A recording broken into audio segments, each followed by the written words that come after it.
우리가 지난 주일부터 어떻게 하면 우리가 교회와 성도로서 또는 일상적인 삶을 사는 것으로서 다시 시작할 수 있겠는가.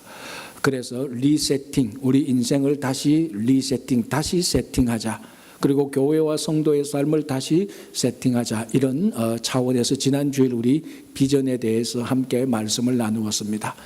이제 그 비전이 성립되었으니까 이 비전을 가지고 우리가 실제적으로 무엇으로부터 행동할 것인가, 이거에 대해서 오늘 생각하는데 그 첫 번째가 바로 예배입니다.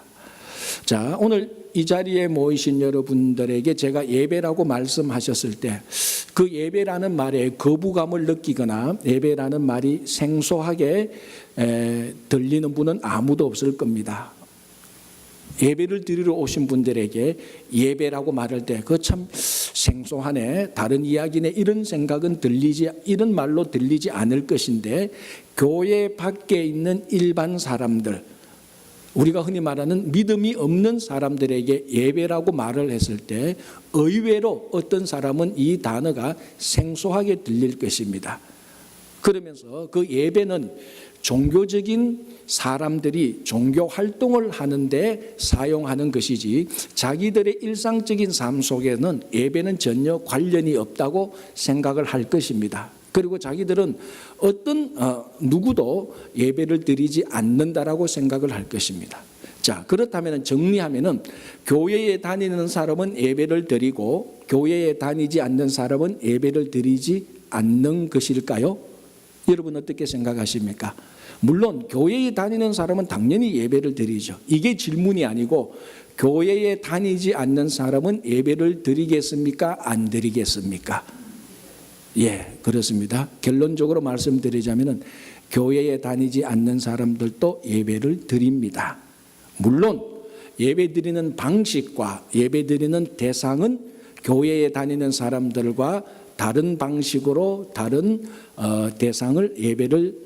다른 대상에게 예배를 드리는 것입니다. 무슨 말인가 하면은 모든 사람은 반드시 예배를 드리게 되는 본성이 있습니다. 그것이 신이든지 아니면은 어떤 물건이나 어떤 자연이나 어떤 사람을 또는 어떤 가치나 철학을 신격화해서 섬기든지, 그것도 아니면은 자기 자신을 신격화 또는 자기 자신을 섬기게 되어 있습니다. 그게 모든 사람의 본능입니다. 그런데 그걸 모르고 마치 자기는 교회에 다니는 사람들이 하나님을 섬기는 그거 하나님 안 섬긴다고 해서 나는 예배를 드리지 않는다, 그렇지 않습니다. 모든 사람은 다 예배를 드립니다. 그게 우리들의 본성입니다. 2016년 3월 달에 인도네시아에서 참 재미있는 일이 하나 일어났습니다. 인도네시아 아주 외진 섬에서 21살의 이슬람 교도인 팔딘이라는 어부가 해안가에 나가서 여자 인형, 사람 모양과 똑같은 여자 인형을 하나 발견하게 됩니다. 그런데 마침 그때가 언제였는가 하면은 이슬람 교도의 어떤 의식 가운데 일식이 일어나는 것을 기점으로 해서 어떤 이슬람 예배 의식을 막 마치고 난 다음에 해안가에 갔는데 여자 인형을 발견했습니다. 그래서 이 팔딘이라는 사람이 어떻게 생각했는가 하면은, 야, 이거는 하나님께서 내게 주신 계시다. 내가 이렇게 의식을 잘 마치고 나니까 하나님께서 내게 선물로 이렇게 천사를 보내주셨구나.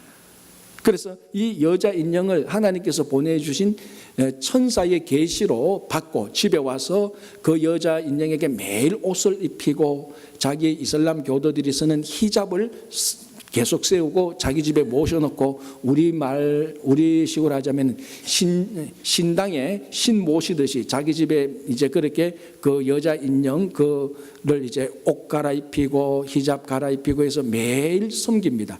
이게 이제 이웃에게 소문이 납니다. 야, 저 집에 하나님이 알라신이 천사를 보냈대. 그래서 저 집에 천사가 있는데 우리도 천사 구경하러 가자. 우리도 천사 한번 보러 가자.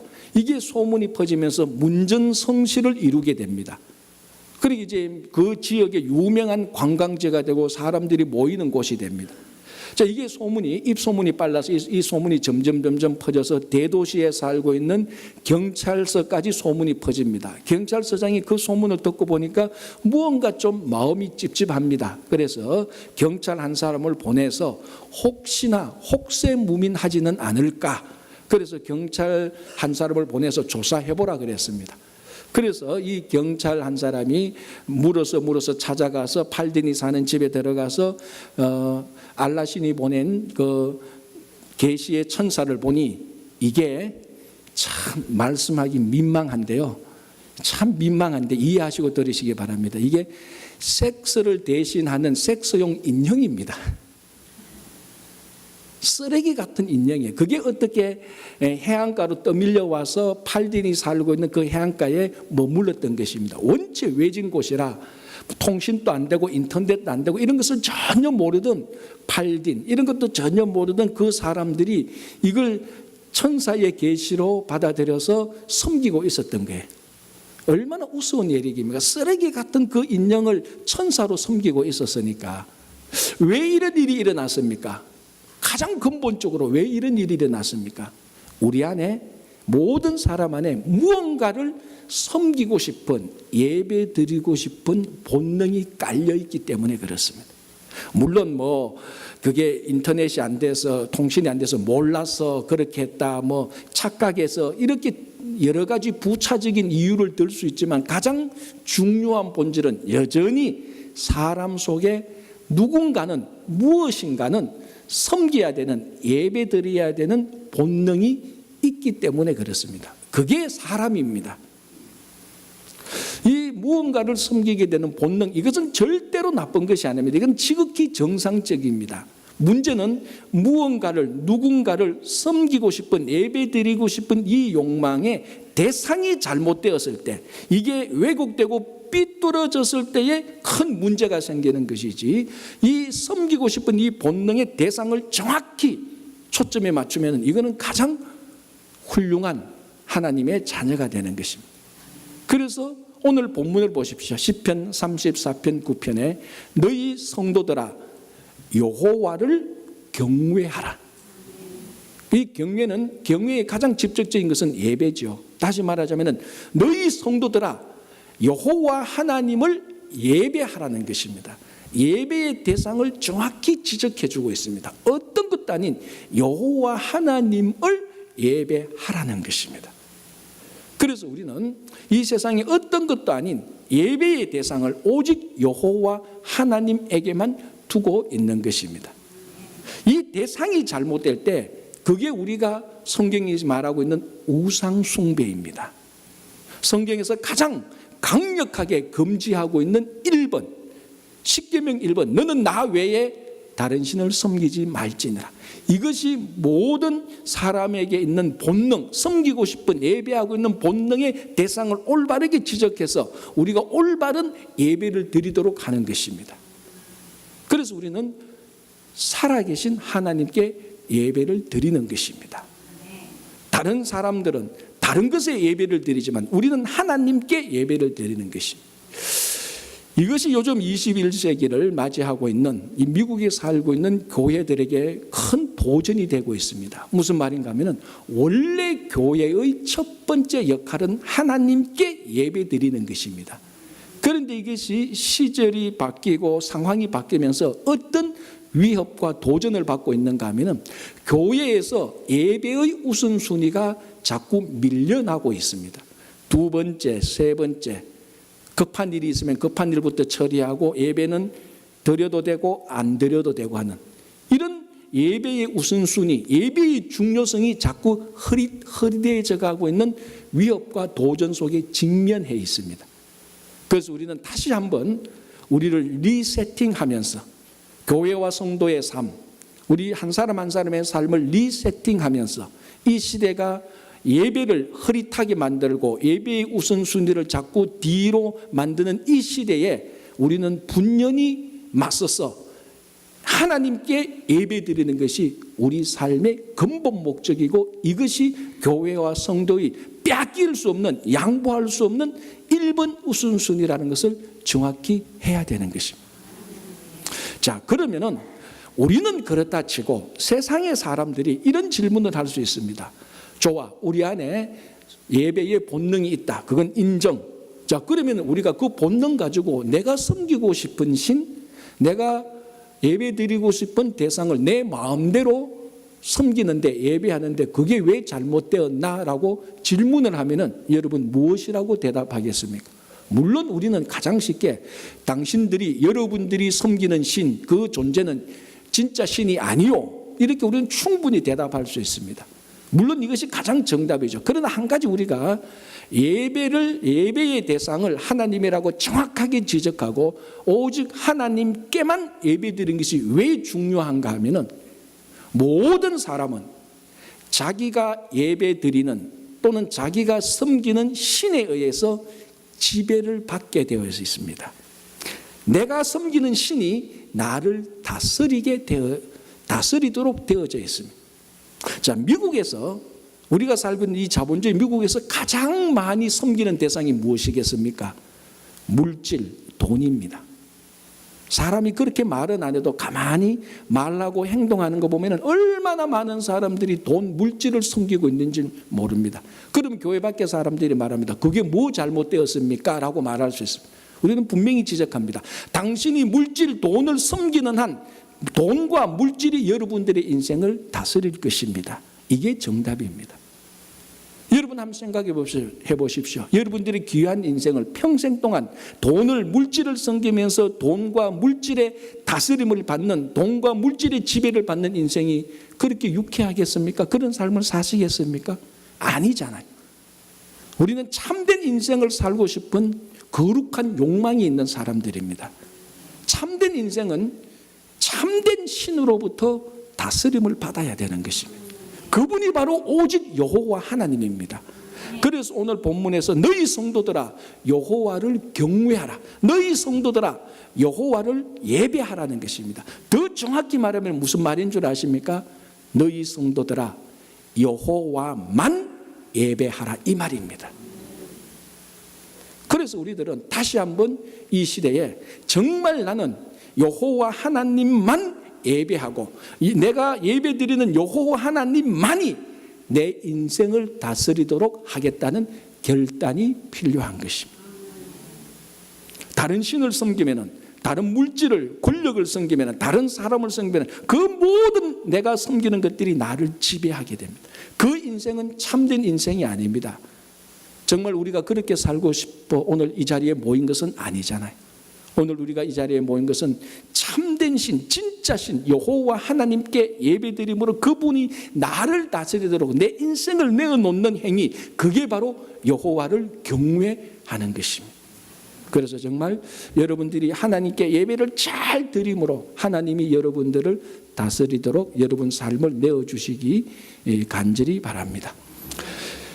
자, 잠언서에 나타나는 최고의 지혜는 여호와를 경외하는 것입니다. 잠언 1장 7절에 여호와를 경외하는 것이 지식의 근본이다. 또 우리 잠언의 다른 데 보면 여호와를 경외하는 것이 지혜의 근본이다, 이렇게 말합니다. 뭐 지식이나 지혜나 우리가 이것을 뭐 따지자는 건 아닙니다. 무슨 말인가 하면 여호와를 경외하는 것 또는 여호와께 예배드리는 것, 이것이 지식, 지혜 또는 좀 더 확대 해석해서 모든 인생의 근본이다, 모든 인생의 시작이라는 것입니다. 예배는 성도의 삶의 시작점입니다. 여러분 전도서를 보십시오. 전도서에 전도자가 인생의 모든 면을 다 얘기합니다. 모든 면을 다 얘기하고 마지막 두 구절 결론에 이렇게 말합니다. 너희가 이 모든 일을 다 들었으니 이제부터는 여호와를 경외하며 그의 명령을 따를지어다라고 말합니다. 그러니까 인생의 모든 것을 다 하고 새롭게 시작할 때, 야 인생에 이런 면 저런 면 다 보고 그럼 우리 인생을 어떻게 살까요? 새롭게 시작할 때 주는 첫 마디가 여호와를 경외하라, 여호와를 예배하라라는 것입니다. 그러니까 하나님을 섬기는 것, 하나님께 예배드리는 것, 이거는 성도의 삶의 시작입니다. 정확히 말해서 여러분들이, 우리가 아직 예배가 제대로 정립되지 않았다면 죄송하지만 성도의 삶은 시작되지도 않은 것입니다. 교회 밖에 있는 일반인들의 삶은 살아갈 수 있지만 살아계신 하나님께 제대로 예배를 드리지 않았다면 아직 내 인생은 성도의 삶으로서 시작되지 않았다는 것입니다. 예배는 인생의 시작점입니다. 자, 성경을 한번 보십시오. 아담과 하와가 죄를 짓고 에덴 동산에서 쫓겨났습니다. 그 에덴 동산에서 쫓겨난 아담, 하와, 가인, 아벨, 이제 이 사람들이 새로운 삶을 살고 있는 그 장소는 지금 우리가 살고 있는 죄가 가득한 장소입니다. 에덴 동산은 죄가 없는 곳이었습니다. 그래서 우리가 살고 있는 이 죄가 있는 세상 환경과 차이가 납니다. 그러나 아담과 하와가 에덴 동산에서 쫓겨나서 사는 그 세상은 우리가 살고 있는 이 세상, 혼란, 무질서, 어둠, 악한 일, 슬픔, 고통, 노동, 아픔이 가득한 이 세상하고 똑같습니다. 자, 그 세상을 성경이 보여주는데 첫 장면이 무슨 장면이라고요? 제가 전번에 한번 말씀드렸는데 그 첫 장면이 가인과 아벨이 예배드리는 장면입니다. 가인과 아벨의 인생에 첫 번 했던 것이 예배는 아니지 않겠습니까? 밥을 먹든지 잠을 자든지 여러 가지 많은 일상적인 행동 또는 어떤 신앙적인 행동이 있겠지만 성경은 죄 많은 이 세상에서 어둠과 고통과 아픔이 우리가 살고 있는 이 동일한 세상에서 첫 번째 보여주는 것을 예배로 보여줌으로 말미암아 예배가 죄 많은 세상의 첫 번째 사람들이 하는 행위라는 것을 보여주고 있습니다. 노아 시대 때 홍수가 나서 세상을 다 썰어버렸습니다. 하나님을 대적하는 것, 하나님을 무시하는 것, 하나님의 명령을 듣지 않는 것, 하나님께서 홍수를 통해서 노아 가족을 제외하고 다 썰어버렸습니다. 물 심판이 다 끝나고 난 다음에 노아와 그의 가족들이 방주에서 나왔습니다. 제일 처음 무엇을 했습니까? 제단을 쌓고 하나님께 예배를 드렸습니다. 새로운 세상이 시작될 때 혼란과 무질서와 그 모든 악한 세상들이 물러가고 새로운 세상이 시작될 때 첫 번째 했던 것은 하나님께 예배드렸습니다. 왜 그런 줄 아십니까? 예배는 성도의 삶의 시작점이기 때문에 그렇습니다. 이스라엘 백성들이 남북으로 나누어져서 북이스라엘은 아수르에게 멸망해서 흔적도 없이 전 세계로 다 흩어져서 사라져버렸습니다. 남쪽 유다는 북이스라엘이 망하고 200년 더 버티다가 바벨론에게 멸망해서 바벨론 포로로 잡혀갑니다. 그 포로 생활 동안 이스라엘 백성들이 철저히 하나님께 회개한 것, 그게 뭔 줄 아십니까? 다른 말로 하자면, 정확히 한마디로 말하자면 그것은 우리가 왜 그때에 제대로 하나님께 예배드리지 못했나 이거였습니다. 예루살렘 성전 다 망했습니다. 이제 이 사람들은 예배 드릴 곳이 없습니다. 예루살렘 가도 성전이 망했고 바벨론에서는 우상을 섬겨야 되고 그 한탄과 애끓는 심정을 노래한 시편이 시편 137편 바벨론 강가의 시편입니다. 그 시편의 내용이 뭡니까? 이스라엘 백성들이 바벨론 강가에 포로 잡혀가서 우리가 왜 하나님을 제대로 섬기지 못했나 라고 한탄할 때 바벨론 백성들이 와서 놀려댑니다. 너희들 여기 있는 이런 악기 저런 악기가 있구나. 자, 이 땅에서 너희들이 섬겼던 하나님을 한번 찬양해보라. 그러니까 이 사람들이 그곳에서 하나님을 하나님께 마음대로 찬양하고 하나님을 마음껏 예배드리지 못해서 그 악기를 버드나무 가지에 걸어두고 하나 속으로 결단합니다. 우리가 다시 하나님을 섬길 수 있는 그때가 되면, 그곳으로 돌아간다면 이 악기를 가지고 와서 하나님을 마음껏 찬양하겠다. 이겁니다. 시편 137편. 그래서 바벨론 포로가 끝나고 이 사람들이 가나안 땅에 달아서 제일 먼저 한 게 뭡니까? 성전을 다시 재건축하기 시작합니다. 왜 성전을 재건축하죠? 예배 드리려고. 그 예배 드리려고. 바벨론 포로 생활의 혼돈과 무질서와 어둠과 아픔과 상처와 자기들의 모든 것이 끝나고 다시 고향 땅에 들어와서 새로운 삶을 시작할 때 예배를 드리려고 성전을 세우기 시작했습니다. 이처럼 예배는 모든 성도의 삶의 시작점에 있습니다. 오늘 이 자리에 함께 있는 여러분들 모두, 저를 포함한 모든 우리가 무언가 인생에 지금보다 좀 더 나은 변화가 있어야 되겠다. 이제는 이렇게 살아서는 안 되겠다. 이 혼란을 끝내고 이 무질서를 끝내고 이 어둠을 끝내고 이 악한 것들을 끝내고 이 무지한 삶을 끝내고 뭔가 새로운 삶을 시작해야 되겠다. 그렇게 생각하시는 분이 있다면 그 첫 번 걸음은 예배부터 제대로 드리시면 됩니다. 그게 성도의 삶의 시작입니다. 아까도 조금 전에도 말씀드린 것처럼 예배가 시작되지 않았다면, 진정한 예배, 하나님께서 받으시는 예배가 시작되지 않았다면 아직 여러분 성도의 삶은 시작되지 않은 것입니다. 그래서 이제는 이렇게는 안 되겠다, 정말 제대로 살아야 되겠다라고 생각하시는 분은 거두절미하고 하나님께 예배부터 제대로 드리시면 됩니다. 왜? 하나님과 우리와의 관계 우선순위 1번이 예배이기 때문에 그렇습니다. 우리가 예배를 우리 삶의 시작점으로 삼고 예배를 제대로 드리기 시작하면 우리 삶이 하나님께로 조정되기 시작합니다. 그래서 하나님께로 조정된 우리의 삶, 하나님께로 오리엔테이트된 우리들의 삶은 앞으로 살아가면 살아갈수록, 예배를 드리면 드릴수록 정말 하나님으로부터 나온 하나님을 기뻐하는 것이 우리들에게 생기게 되는 것입니다. 그래서 예배를 드림으로 진짜 세상에서 어떤 일을 이루어도, 어떤 것을 가져도 얻지 못했던 하나님을 기뻐하는 것이 우리 삶 속에 생기기 시작하는 것입니다. 간혹 묻습니다. 왜 예배가 그렇게 재미있지요? 이렇게 묻는 사람이 있습니다. 예배 설교 그러면 이미 하품부터 내는 사람이 주변에 수두룩합니다. 아니, 왜 예배를 2시간씩 드리지? 어떻게 그럴 수가 있지? 영화도 2시간 못 보는데 어떻게 설교를 그렇게 가만히 앉아서 30분 이상 듣고 있지? 어떻게 그렇게 가능해? 그 무슨 재미가 있어라고 이렇게 묻는 사람이 있습니다.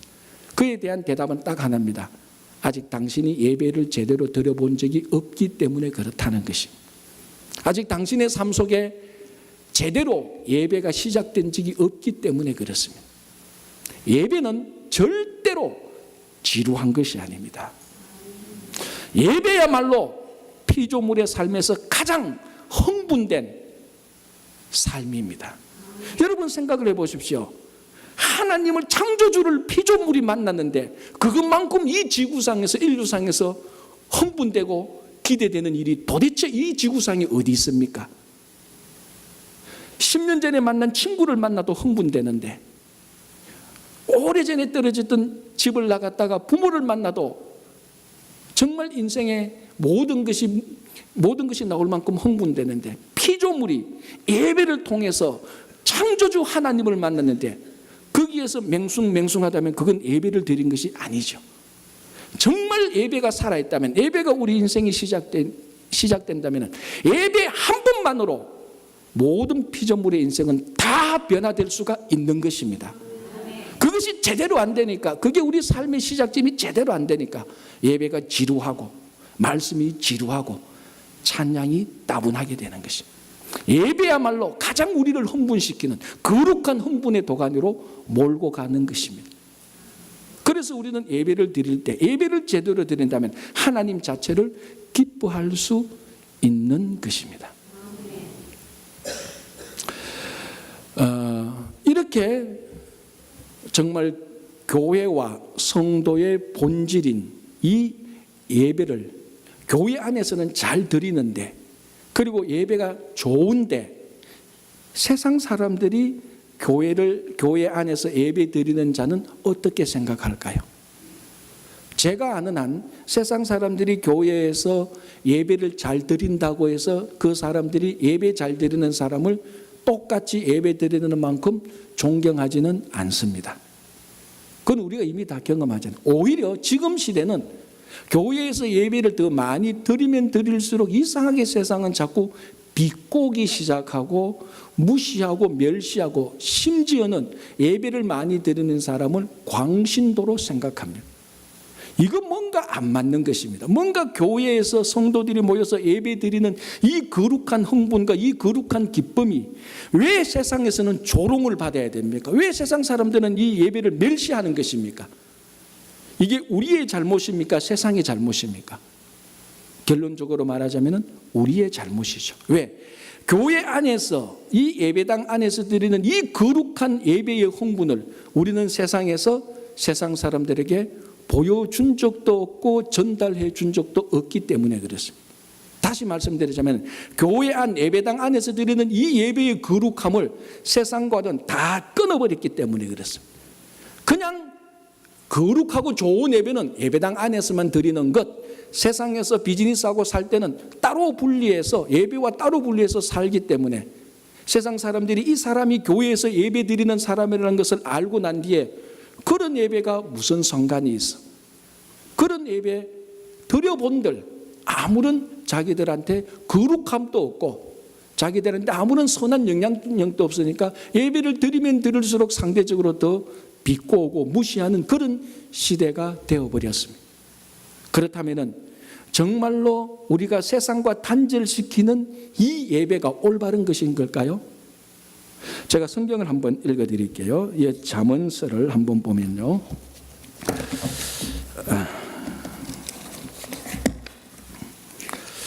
이렇게 되어 있습니다. 잠언 14장 2절입니다.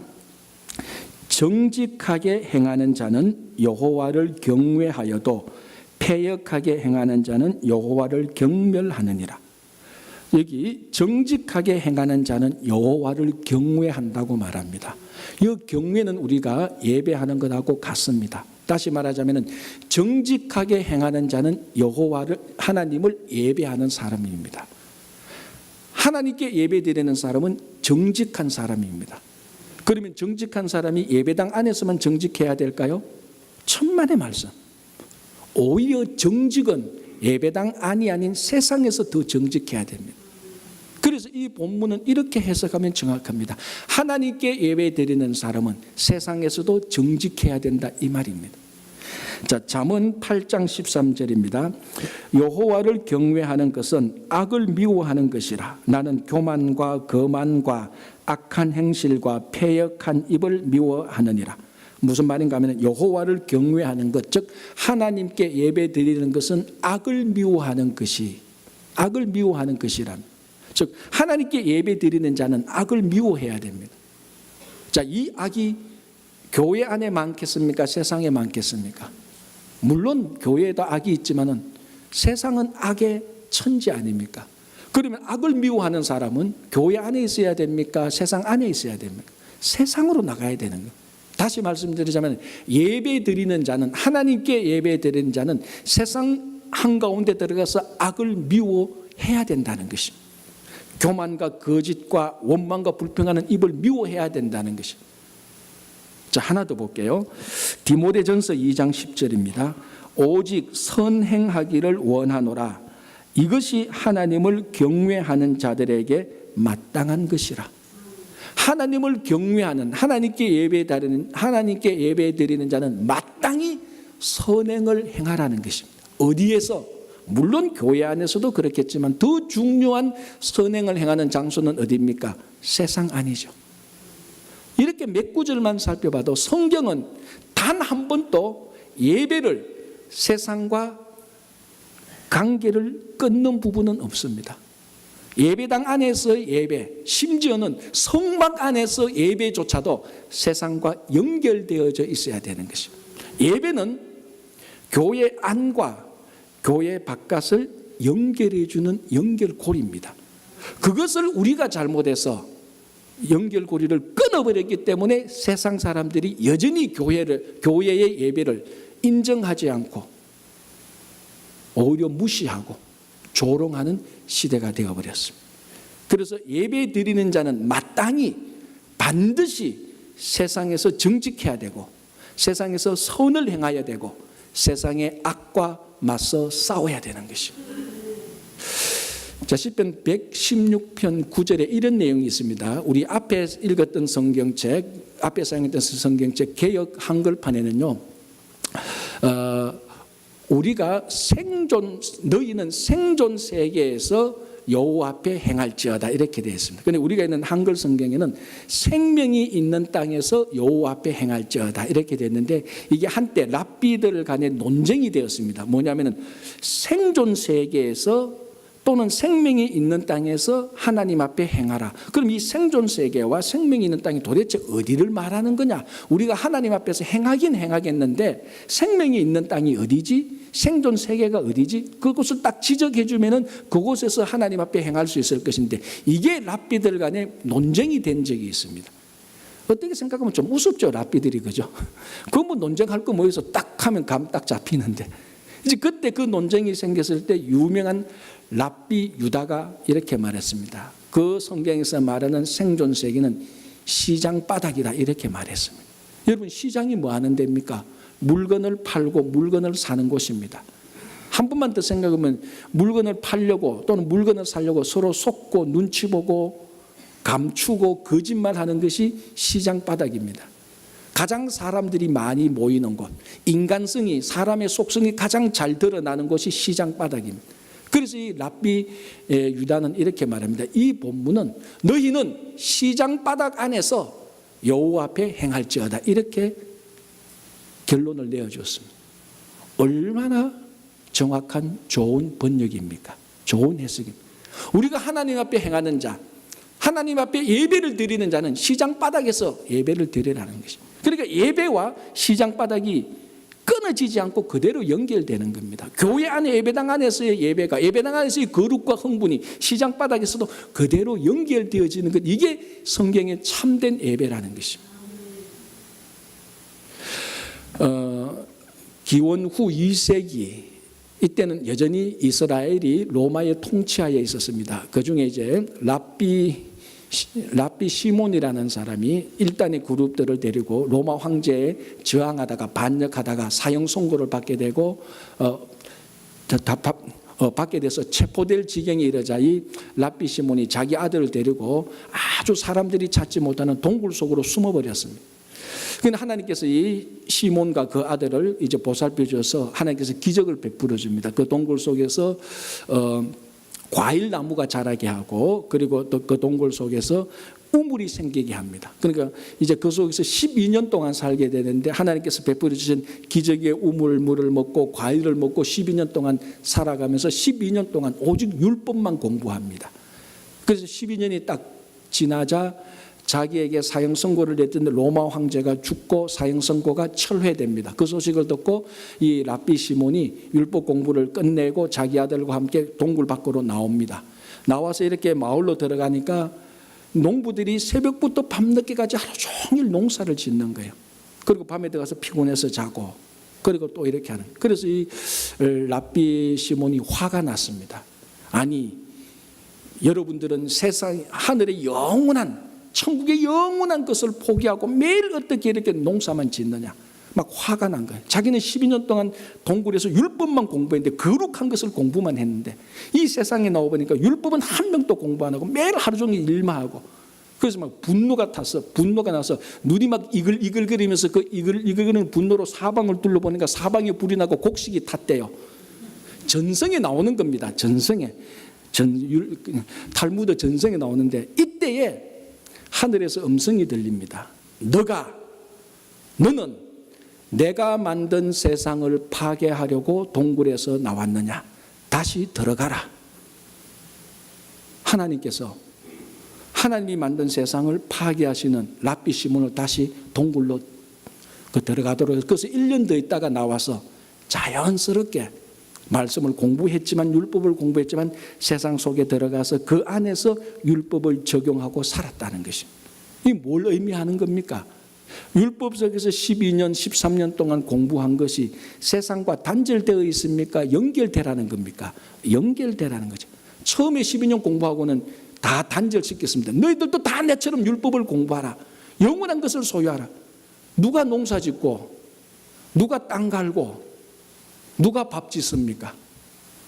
그래서 세상을 단절했을 때 하나님께서 분노해서 너는 내가 만든 세상을 파괴하지 말라는 것입니다. 자, 여기서 우리가 이 말씀을 생각하면서 율법에서 12년 동안 공부한 것을 우리가 예배당 안에서만 예배 드리는 것과 한번 같이 매치시켜 보십시오. 예배당에서 예배만 드린다고 해서 세상에 나가서 세상과 단절시켜서 되는 겁니까? 아닙니다. 예배당 안에서 예배는 여전히 세상에서 똑같은 모습으로 일상적인 삶 속에서 예배의 모습이 나타나야 되는 것입니다. 가끔 어떤 분들이 이렇게 말합니다. 이슬람 교도를 보면 일상적인 삶 속에서 예배를 드리는 것 같다 이렇게 말을 합니다. 왜냐고 물어보면 그 사람들은 일하다가도 기도 시간 되면 하루에 5번씩 꼭 기도를 하잖아요. 야, 저 사람들은 참 신기하다. 그렇게 말을 하고 저런 사람들을 보면 일상적인 삶 속에서 예배가 살아있는 것 같다 이렇게 말하는 사람도 가끔 듣습니다. 저는 그 말에 대해서 특별히 부정은 하지는 않지만 저는 인정도 하지 않습니다. 일상적인 삶 속에서 예배라는 것은 예배 시간을 정해놓고 기도하는 것도 일상적인 삶 속에서 예배이기도 하겠지만 일상적인 삶 속에 예배당 안에서의 예배를 세상에서 연결시켜서 세상의 예배로 바꾸라는 것은 일상적인 삶 자체가 예배가 되라는 것입니다. 내가 직장 동료에서 말하는 것 자체가 예배가 되라는 것. 그것이 예배 활동이 되라는 것이. 직장에서 열심히 일하는 것 자체가 쉽게 말해서 가장 쉽게 말해서 내가 돈 벌고 먹고 살기 위해서 일하는 그 차원을 뛰어넘어서 이 일이 하나님께 예배가 되도록 하라는 것입니다. 그래서 우리는 직장에서 일터에서 일하는 삶의 소명이 달라지는 것입니다. 똑같은 일을 해도 세상 사람들은 먹고 살기 위해서 비즈니스를 하지만 우리는 이 비즈니스 자체가 하나님께 드리는 예배라는 것입니다. 그때의 삶 속에서 늘 예배가 살아있는 것이고 그 삶 자체가 예배가 되는 것입니다. 하루에 5번 기도 안 해도 됩니다. 정확히 말하자면 목사님이 기도하지 말라는 말 이 말이 아니고 하루에 여러분들이 시간 정해놓고 기도 한 번도 안 해도 돼요. 삶 자체가 예배가 되면 되는 겁니다. 말 자체가 운전하는 것 자체가 예배가 돼야 되는 것입니다. 그게 삶 속에서 예배가 나타날 때 그때 세상 사람들이 그 예배를 보고 누가 감히 그 예배를 무시하고 누가 감히 그 예배를 멸시하겠습니까? 그 세상 사람들도 똑같이 예배 드리고 싶어 하는 것입니다. 그렇게 해서 여러분 정말 우리 삶 속에 예배가 살아있는 일상적인 삶 속에 예배가 살아있는 여러분들이 되시기를 바랍니다. 여러분 예배 드릴 때 하나님으로부터 용서받습니다. 여러분들이 예배 드릴 때 용서받았다면 세상에서 용서하십시오. 우리는 예배 드릴 때 하나님으로부터 사랑을 받고 예배 드릴 때 예배당 안에서 하나님께 예배 드릴 때 하나님을 사랑합니다. 그 사랑이 세상에서 똑같이 사랑이 나타나요. 우리는 예배당 안에서 예배 드릴 때 하나님과 평화와 화해가 이루어집니다. 똑같이 세상에서 여러분들과 원수 관계에 있던 사람들과 평화와 화해를 이루어야 되는 것입니다. 그게 예배가 일어나는 것입니다. 누가 예배를 드리면서 예배당 안에서 예배를 드리면서 누가 감히 하나님께 거짓말을 합니까? 아무도 거짓말을 하지 않습니다. 이와 마찬가지로 일상적인 삶 속에서 아무에게도 아무 거짓말을 하지 마시기 바랍니다. 예배당 안에서 예배를 드릴 때 우리는 하나님 앞에 정직합니다. 이와 마찬가지로 세상에 나가서 모든 사람들에게 정직하시기 바랍니다. 그게 일상적인 삶 속에서 예배가 살아있는 것입니다. 여러분 우리 안에는 다 예배의 본능이 있습니다. 그게 사람입니다. 이 예배의 본능은 좋은 것도 나쁜 것도 아닙니다. 정말은 누구를 섬기느냐 거기에 따라서 우상 숭배가 될 수 있고 참된 예배가 될 수 있습니다. 정말로 하나님을 섬겨서 하나님의 다스림 속에 사는 여러분 되시기를 간절히 바랍니다. 여러분 삶을 다시 세팅하고 싶습니까? 이제는 이보다 더 좋은 삶을 살고 싶습니까? 정말로 예배부터 제대로 한번 드려보십시오. 삶이 분명히 변화됩니다. 우리가 오늘 이 친구교회 예배당에서 드리는 이 예배가 여기서 끝나는 것이 아니고 이게 시작이 되어서 세상에서 똑같은 예배의 흥분과 예배 드릴 때 이 마음이 똑같이 세상에서 나타나서 사랑과 평화와 화해와 정직과 거룩함으로 사시는 여러분 되시기를 바랍니다.